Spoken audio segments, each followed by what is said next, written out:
위대한 리더십은 사람과 세상을 움직이는 힘입니다. 다양한 분야에서 빛나는 리더들의 지혜와 경험을 함께 나누는 시간. 더 인터뷰 고혜진입니다. 오늘 만날 분은 37년간 금녀의 벽을 깨고 한국지방자치학회 최초 여성 회장이라는 타이틀을 거머쥔 분입니다. 지방자치를 연구해온 학자이자 이제는 지방의 미래를 설계해야 하는 책임의 자리에 선 분, 한국지방자치학회 회장 이향수 교수님을 만나보겠습니다.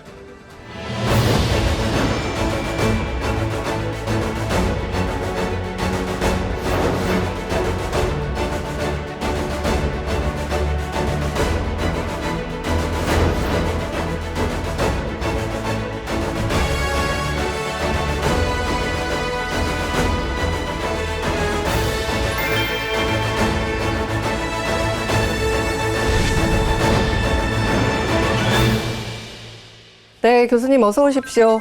네, 안녕하세요. 반갑습니다. 네, 건대 이향수입니다.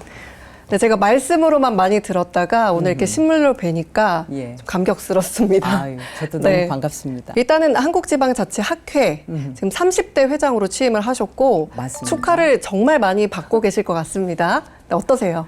네. 사실은 저희 한국지방자치학회가 그 선거를 통해서 저희가 회장을 선출하는 그런 제도를 가지고 있습니다. 그래서 작년에 한 해 동안 저희 학회 회원님들 전국을 다니면서 이렇게 배웠고요. 그 다음에 여러분들하고 같이 의견도 나누었고, 그 다음에 학회가 앞으로 어떻게 가야 되는지 이런 것들에 대한 여러 가지 그 지혜들을 주신 분들이 저한테 굉장히 많습니다. 그래서 그런 분들이 이제 인사도 전해주시고, 그 다음에 열심히 했다. 그다음에 축하도 많이 해주셔서 대단히 감사하게 이렇게 생각을 하고 있습니다. 취임이 언제시죠, 정확하게? 네, 2026년도 2월 6일에 제가 취임을 합니다. 회원분들의 마음을 하나하나 다 만져주셨으니까 이렇게 좋은 결과가 있지 않았나 싶은데 교수님께서 생각하시는 장점이 분명히 있을 것 같거든요. 선거 기간 동안 그리고 또 내년에 이제 학회를 운영하면서 가장 중요한 것이 결국은 회원들과의 그 의사소통이라고 생각합니다. 그래서 그분들이 뭘 원하시는지, 그 다음에 뭘 어떻게 해주기를 바라는지 이런 것들을 계속적으로 좀 소통해 가면서 학회를 잘 운영을 하려고 그렇게 결심을 했고요. 그 다음에 더 중요한 것은 저희 사회 구성원들하고 저희 학회하고의 어떤 소통인 것 같아요. 그래서 그 지역 소멸이나 여러 가지 그 지방자치학회에서 해결을 해야 되는 그런 중요한 어젠다가 굉장히 많습니다. 그래서 그런 것들을 저희 사회 구성원들, 그러니까 공공부문도 그렇고 민간 영역도 그렇고 그다음에 일반 시민들 굉장히 다양한 그런 저희 사회 구성원들하고 소통을 해 나가려고 그런 그 여러 가지 계획을 가지고 있습니다. 어떻게 지내고 계신지 근황에 대해서도 좀 알려주시죠. 네. 2월 5일, 6일 이렇게 양일간 오송에서 한국지방자치학회 동계 학술대회를 개최를 합니다. 근데 그 굉장히 많은 다양한 주제를 가지고 저희가 세션을 한 50개 정도를 운영을 하기 때문에 굉장히 다양한 또 그 참여 기관들이 있습니다. 그래서 그 기관들하고 저희가 소통해 가면서 어떻게 그 주제를 정하고 그 다음에 알찬 그 내용을 가지고 세미나를 할지 굉장히 많은 고민을 하고 있습니다. 오송에서 하시는 특별한 이유가 있으신가요? 사실은 그 저희가 그 동계학술 대회가 새롭게 이제 시작되는 그 회장 임기로부터 출발을 하는데요. 보통들 보면은 그 회장이 어떤 이 연고지나 고향이나 이렇게 해서 보통 그 연고지가 있는 데서 출발을 하고요. 저의 경우에는 이제 제가 그 충청도 사람입니다. 그래서 이제 그러셨구나. 네. 나기는 그 충북 괴산에서 출생을 했고요. 그 다음에 그 초중 고등학교는 제가 충북 청주에서 마쳤습니다. 그래서 거기 오송에서 이번에 그 개최를 하게 됐습니다. 그 고향을 따라가서 학술대회를 여시는군요. 맞습니다. 굉장히 의미 있으시겠어요? 네, 맞습니다. 네. 일단 학회장이 이제 되셨으니까 다양한 고민이 있으실 것 같습니다. 그리고 지방자치가 무엇인가 이에 대한 고민은 당연히 하고 계실 것이고 저같이 지방자치에 대해서 알고 싶은 사람들에게 좀 개념을 설명해 주신다면 뭘까요? 사실 이제 지방자치는 쉽게 이야기하면 그냥 생활 자치입니다. 예를 들면 우리 지역에 혹은 우리 동네에 우리 아파트에 우리 마을에 뭐 쓰레기 문제나 뭐 여러 가지 것들. 그래서 내가 생활 현장에서 느끼는 여러 가지 어려운 문제들. 그다음에 우리 지역에서 벌어지고 있는 여러 가지 그 지역 접점에서 벌어지는 여러 가지 문제들을 해결하는 데 있어서 나의 의견이나 나의 참여 이런 것들이 사실은 지방자치이거든요. 그래서 지방자치를 너무 크고 무거운 주제로 생각하시지 말고 여러분들이 생활 현장에서 벌어지는 그런 문제들에 직접 참여할 수 있는 것, 이게 바로 자치다라고 이렇게 아주 좀 쉽게 접근할 수 있는 영역으로 생각을 해주셨으면 하는 게 저의 큰 바람입니다. 이 지방자치가 왜 필요하나 이런 생각하시는 분들 있으실 것 같아요. 아주 많은 다수의 분들이 자치가 뭐가 필요하느냐. 그 중앙정부에서 모든 거를 잘 하고 있고 관장을 하고 있는데, 근데 사실 지금 그 우리나라의 지방자치의 수준이나 이런 뭐 규모나 이런 면에서 보면 그 지방자치의 소위 선진국이라고 하는 국가들하고 여러 가지 뭐 질적으로 양적으로 굉장히 큰 차이가 있고요. 물론 이제 전국적으로 통일을 기해야 되는 그런 정책이나 뭐 정치 영역에서도 그런 것들이 필요하지만 지역 단위에서 해결해야 되는 그런 문제들이나 그런 수요가 분명히 존재하거든요. 예를 들면은 한 가정을 놓고 볼 때 그 한 가정에서 이제 그 부모가 그 이제 자녀를 다 양육을 시켜서 이제 뭐 시집을 보내고 장가를 보냈을 때 가서 그 부모가 계속적으로 뭔가를 이제 간섭을 하고 뭐 그 여러 가지 가족 경영이나 가정 경영에 대해서 이제 계속 이야기를 하고 훈수를 두고 그 두 부부가 잘할 수 있는데 계속적으로 이렇게 간섭하는 것이 별로 효과적이지 않을 수도 있거든요. 근데 이제 우리 지금 중앙정부하고 지방정부 간의 관계를 보면 약간 그런 식입니다. 그러니까 중앙정부에서 모든 걸 계속 지나치게 많은 간섭을 하다 보니까 사실 지방에서 할 수 있는 게 별로 없습니다. 근데 이제 그 좀 어떤 독립적인 그런 권한을 행사할 수 있도록 줘야지 그 지방에서도 뭔가 자기네가 하고 싶은 것도 있고 더 잘할 수 있는 것들도 계속적으로 이렇게 발굴을 한다든지 학습을 한다든지 이렇게 하는 시간이나 어떤 역량을 조금 키울 수 있는 그런 그 여지나 이런 것들을 줘야 되는데 지금은 너무나도 많은 간섭을 하고 있기 때문에 그래서 자치가 굉장히 필요하다라고 하는 거죠. 우리나라 대한민국이 지금 지방자치가 잘 작동 중입니까? 그 굉장히 어려운 환경이죠, 사실은. 가족이나 뭐 이런 단위에서도 보면 어떤 그 가정마다 자기네들의 원리 원칙이 있어요. 우리 그 가정을 꾸리는. 사실 그런 부분에 있어서 이 자치도 마찬가지입니다. 어떤 지역에 있어서는 지역마다 가지고 있는 특성이나 이런 것들이 있기 때문에, 특징이 있기 때문에 그런 것들을 잘 반영을 해서 뭔가 잘 그 지역을 정말 그 지방자치 단체에서 잘 꾸릴 수 있도록 우리가 독립성을 인정해 주고 어떤 권한을 조금 행사할 수 있도록 내줘야 되는데 지금 이제 그런 것들이 굉장히 어렵죠. 그런데 그럼에도 불구하고 우리나라 그 지방정부에서 이렇게 어려운 환경에서도 제가 볼 때는 그래도 잘하고 있는 부분이 굉장히 많다. 그래서 좀 칭찬도 많이 해주고 싶고요. 그렇긴 하지만 이제 여전히 좀 자치 부분에 있어서 우리가 중앙에서 내려줘야 되는 그런 권한이나 이런 부분에 있어서 굉장히 아쉬운 점이 많은 거죠. 요즘에 뉴스에서 제일 많이 나오는 얘기가 지방자치단체들에서 받는 예산에 대한 얘기를 정말 많이 하거든요. 네. 그래서 중앙정부의 눈치를 더 볼 수밖에 없을까 이런 생각도 들고. 그렇죠. 어떻게 생각하시나요, 혹시? 네. 그 굉장히 중요한 얘기인 것 같습니다. 왜냐하면은 우리가 사실은 그 지역마다 어떤 특성을 살려서 자기네들이 하고 싶은 어떤 정책을 하려면 제일 중요한 것은 어쨌든 예산이죠. 재정 자원이 풍부하지 않으니까 자꾸 중앙정부에 가서 이제 눈치 보게 되고 그들이 원하는 대로 뭔가 이제 보조금이나 여러 가지 그 재정 자원을 확보하기 위해서 그들의 입맛에 맞게 그 프로그램들을 짜가야 되는 거고 그리고 또 지방에 와서 그것들을 갖다 집행하는 과정에 있어서도 사실 중앙정부에서 하라는 그런 여러 가지 가이드라인에 맞춰서 프로그램을 운영할 수밖에 없는 거죠. 그러다 보니까 전국에 똑같이 이제 벽화 마을이 생기는 거고 뭐 이런 것들이에요. 그래서 사실 이제 그 지방에 맞는 특성에 맞는 프로그램들을 운영하는 데 있어서 상당히 한계가 있다라고 하는 거죠. 앞서서 잠깐 얘기가 나왔지만 지방 소멸, 지방 위기 이런 얘기가 나왔는데 한때 교수님께서 그 캄보디아 사태, 한국인의 감금되고 납치됐던 이 사태와 비유를 하셔가지고 말씀하신 적이 있더라고요. 사실 이제 캄보디아 사태 같은 경우에는 보면은 저희가 매스컴에서 이렇게 그 전달되는 그 기사나 뭐 이런 것들 보면 이 보이스피싱이라고 하는 부분에 굉장히 많은 그 초점을 예, 맞추고 있는데 이건 어떻게 보면 지역 소멸 문제의 어떤 역기능적인 그런 그 문제가 아닌가 이런 생각이 들어요. 특히 아주 그 열악한 그런 지역에 있는 청년들이 타겟이 됐다라고 하는 네. 거죠. 사실 그 지역에서 만약에 이 청년들을 품을 수 있는 일자리가 충분했다라고 하면 굳이 캄보디아나 이 그 제3의 지역으로 갈 이유가 전혀 없었다라고 하는 거죠. 그러니까 사실은 그것은 우리가 어떻게 보면 그 지역의 일자리나 지역 소멸로 인해서 이 청년들이 외부 세계로 갈 수밖에 없었던 그런 상황에 놓였던 거고, 그래서 이제 그건 어떻게 보면 지역 소멸의 아주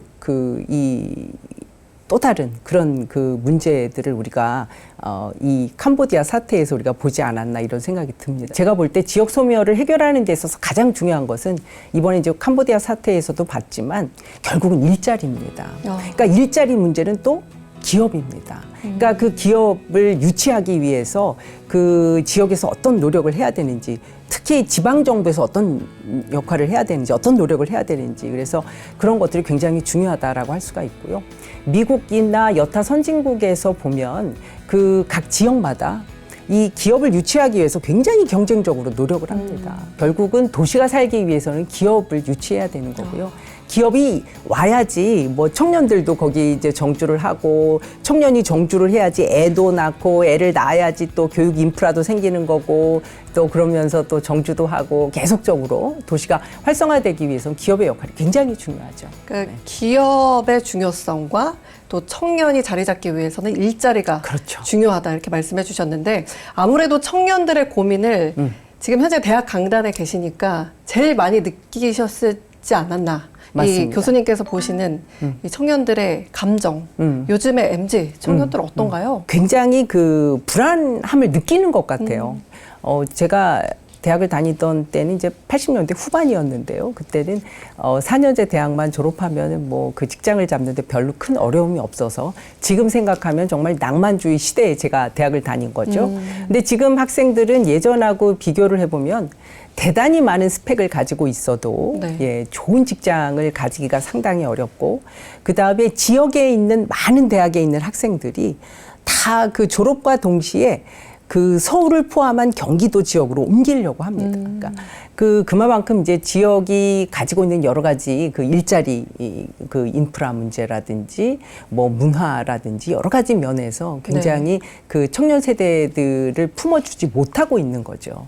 그래서 그 이번 정부에서 이야기하고 있는 그 5극 3특의 네. 그런 그 개념들도 보면 각 권역별로 네. 각 권역에 있는 대도시를 중심으로 해서 60분 안에 생활권을 그 형성하면서 네. 이제 그런 수요들을 갖다가 각 권역에서 다 해결할 수 있도록 하자라고 하는 거죠. 그래서 이런 5극 3특이 제대로 성공만 하면 사실 이제 지역 소멸이나 이런 문제들을 좀 해결할 수 있지 않을까, 그런 그 소망을 하고 있습니다. 5극 3특 좋은데 또 지방마다 텐션이 있잖아요. 맞습니다. 그렇다면 지금 대한민국의 지방의 상태들을 진단을 한다면 좀 극단적인 표현일 수도 있겠지만 응급실에 가야 되는 상태라고도 표현이 될까요? 맞습니다. 예, 바로 응급실 직전 상태라고 보시면 될 것 같습니다. 네. 지역 소멸은 정말 그 제가 어제도 이제 울산 지역 갔다 왔지만, 그 울산은 예전에 지금도 뭐 광역시죠. 근데 거기도 이제 인구가 줄고 있다고 합니다. 부산 지역도 역시 네. 마찬가지고, 대도시도 지금 사실은 안전하지 않고요. 그다음에 서울 지역만 해도 또 없어지는 초등학교가 이미 네. 생겨나고 있고요. 그래서 사실 지역 소멸은 이게 이제 그 시간의 문제인 것 같아요. 이것이 굉장히 지역을 막론하고 우리가 정말 그 시급하게 같이 협업을 통해서 해결해야 되는 문제다라고 이렇게 생각을 합니다. 지금 말씀하신 그런 문제 때문에 또 정부가 돈을 투입을 하고 있잖아요. 맞습니다. 보니까 지방자치를 위해서 투입한 예산이 326조. 네, 네. 이런 수치는 네. 우리 교수님께서 더 잘 아시겠지만 네, 네. 전년 대비 15조가 넘는 금액을 투입을 했다고 하는데, 이렇게 돈을 쏟아붓고 있는데 왜 해결이 안 되나요? 네. 지금 말씀하신 대로 뭐 여러 가지 뭐 지역 소멸 뭐 대응 기금이나 여러 가지 것들을 풀고 있고 지방에 많은 돈이 중앙에서 내려가는 것은 틀림없는 사실인 것 같아요. 그럼에도 불구하고 그것의 효과성 차원에서 보면 이렇게 후한 점수를 드리기는 상당히 어려운 것 같아요. 지금은 여러 가지 예산이나 재정 자원을 내려주면서 그것에 대해서 어떤 뭐 이 사용하는 방법 부터 시작해서 사용하는 어떤 목적이나 여러 가지 이 자원의 활용 정도에 대해서도 다 중앙정부에서 다 어떤 가이드라인을 다 내려주고 있거든요. 이건 이렇게 써야 되고 저건 저렇게 써야 되니까 니네 함부로 쓰지 마. 물론 이제 그런 것들이 예산이라고 하는 것, 재정 자원에 대해서는 우리가 그 책임성을 져야 된다라고 하는 것에 있어서는 충분히 우리가 공감을 하지만 사실은 이 성과 관리, 그 다음에 그 평가라고 하는 그런 것들을 담보하는 어떤 한에서는 조금 이 여러 가지 독립적인 권한이나 이런 것들도 좀 행사할 수 있도록 좀 믿고 맡겨줘야 되는 게 아닌가 이런 생각이 들어요. 그래서 일부분에 있어서는 물론 이제 여러 가지 우려하는 부분도 있습니다. 뭐 사실 지방 정부마다 뭐 파산 위기에 있는 그런 지방 정부도 있을 수가 있고 그 다음에 그동안 재정을 조금 방만하게 운영했던 지방 정부가 없었던 것도 아니죠. 네. 예. 그런 부분은 사실은 이제 우리가 감시를 충분히 할 수 있는 그런 기제들이 충분히 있거든요. 얼마 전에 뭐 지방 정부에서도 보면 이제 시민들이 나서서 뭐 예전에 잘못했던 그런 재정 사업에 대해서 조금 이제 책임을 물리는 이런 운동도 했었고요. 그래서 지금 시민 사회의 어떤 성숙 정도 이런 것들을 보면 굉장히 높은 수준입니다. 그래서 시민들이 좀 감시할 수 있는 그런 채널이나 이런 것들도 좀 다양하게 가동을 하고 지방정부에서도 우리가 좀 당당하게 우리가 조금 이 여러 가지 독립적인 권한을 행사할 수 있도록 조금 권한을 주고 그다음에 우리도 그 책임을 좀 지겠다라는 그런 자세를 가지고 조금 그런 것들에 대해서는 좀 전향적으로 중앙정부나 여러 가지 부분에서 좀 이렇게 권한을 내주고 그거에 대한 책임성을 지도록 이렇게 해야 되는 게 아닌가라는 생각이 듭니다. 그러니까 말씀대로라면 지방자치단체들이 독립적으로 조금 할 수 있도록 재정권을 좀 그렇죠. 풀어주면 될까요? 네네. 재정권도 그렇고요. 그다음에 지금 국세나 지방세 비율 뭐 이런 것들도 사실은 굉장히 좀 열악한 수준이거든요. 6대 4로 맞추겠다, 7대 3까지는 가겠다 이렇게 하고 있는데 여전히 그렇게 이 세제 개선이나 이런 부분에 있어서 진도를 못 빼고 있는 거죠. 좀 다른 견해에서 뭐 비리나 부작용도 충분히 또 일어날 수 있는 부분이 될 수가 있잖아요. 그렇다면 이 부분에 대해선 따로 안정장치가 없을까요? 저희 각 지방정부마다 사실은 시민 감시단이나 뭐 이런 것들이 가동되고 있는 데가 굉장히 많고요. 뭐 지방정부가 또 감사를 받고 있고요. 또 지방의회라고 하는 또 감시기구가 있고요. 그래서 사실 그 부분들에 대해서 너무 이렇게 염려하지 말고 중앙정부가 빅브라더의 입장에서 잘할까? 맨날 이제 이렇게 우려 섞인 것들을 계속 얘기를 하는데 좀 믿고 맡겨줬으면 저는 좋겠어요. 그러니까 지금 말씀하신 그런 시민분들 좀 감시단을 활동을 하고 이런 분들은 또 시민의식도 높고 관심도 많으신 분들일 텐데 맞습니다. 관심이 없으신 분들이 있잖아요. 예. 그런 분들을 이 중앙 쪽으로 자꾸 이렇게 끌어내려고 한다면 어떤 방법이 있을까요? 그래서 사실은 이제 지금 저희가 각 지역별로 주민들이 이 지역 현안이나 지방 자치에 대한 관심을 좀 유도하기 위해서 주민자치회라는 것도 있고 지역에 따라서 이제 주민자치위원회라고 하는 그런 기구도 있고요. 그래서 이런 주민 참여라고 하는 그런 기구를 통해서 이제 그런 것들을 좀 환기시킬 수가 있고 저는 일단 우리나라 국민들 대부분이 이제 우리 애가 어느 대학에 가나 어디 취직하나 뭐 이런 것만 좀 관심 가지시지 말고 우리 지역의 현안이 뭐가 있는지 그다음에 기초정부 같은 경우에는 단체장이 이걸 정말 잘 해결하는지 그다음에 우리 의원들은 뭐 어떻게 그것들에 대해서 어떻게 감시하고 있고 어떻게 모니터링하는지 그다음에 어떤 조례나 이런 것들을 제정하는지 이런 것들에 대해서도 좀 관심을 가져주셨으면 하는 게 제 큰 바람입니다. 어떤 작은 스피커로서 말을 했는데 의견을 냈는데 그게 반영이 되는 게 보여요. 그러면 더 참여를 하고 싶은데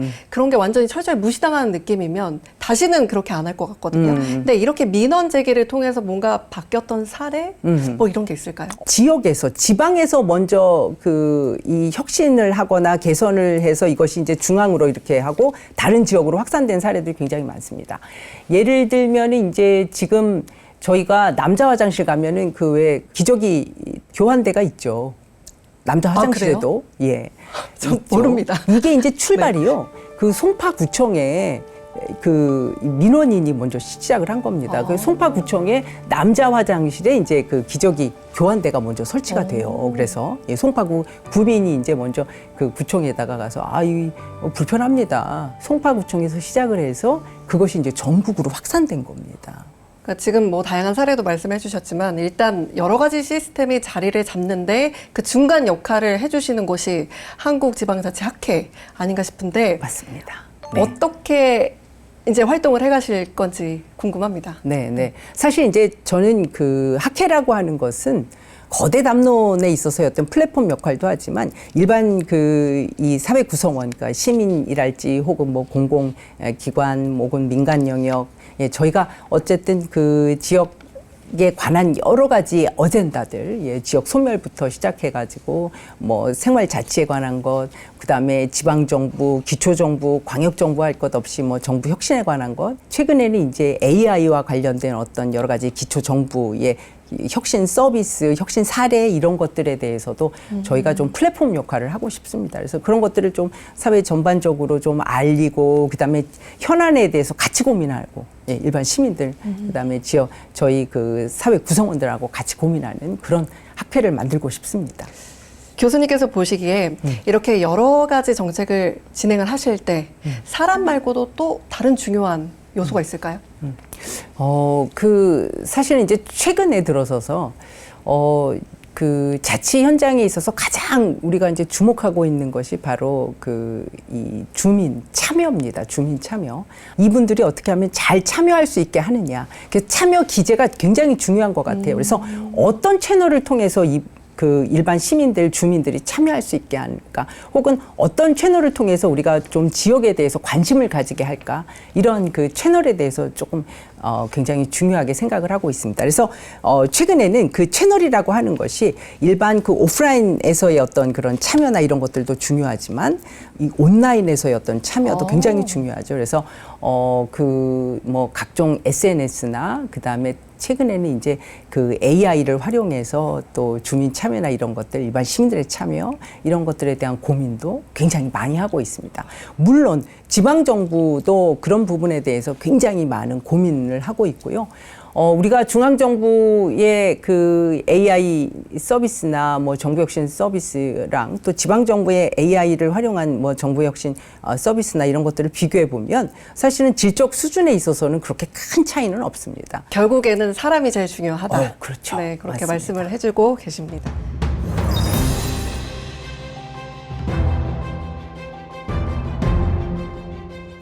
저는 이 학교에서 강의를 하는 선생이기 때문에 학생들하고의 시간이 제일 소중하죠. 뭐니 해도 학생들이 성장하는 데 있어서 교수가 가지고 있는 의미는 굉장히 큽니다. 학생들하고 같이 호흡하고 소통하는 것이 저에게는 무엇보다도 가장 소중한 시간이라고 할 수가 있습니다.